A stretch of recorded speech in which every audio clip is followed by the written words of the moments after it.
દાખલાના રૂપ અલગ અલગ ઘણા બધા હોય, પણ ઘણી વખત દાખલો એક જ પેટર્નમાં સોલ્વ થતો હોય. લસા ગુસાનો છે, પૂરક ગણનો છે, બે સંખ્યાના સર, આવા ઘણા બધા આવે. હું અત્યારે ટૂંકામાં તમને ન સમજાવી શકું કેટલા પ્રકારના આવે, પણ અહીંયા મને શું કીધું ખબર, કે બે પૂરક ખૂણા છે, એના મોટો ખૂણો ને નાનો ખૂણો. હવે પૂરક કોણ હોય તો મોટો ખૂણો ને નાનો ખૂણો, એના ખૂણાનો સરવાળો 180 થાય.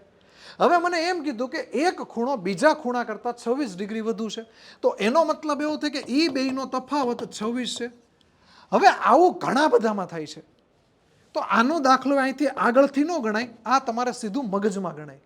બે સંખ્યાનો સરવાળો 180, બે સંખ્યાનો તફાવત 26. તો આ દાખલો સોલ્વ કરવા માટે શું કરવાનું, આ બેયનો સરવાળો કરો, 180 ને 26 206 થાય.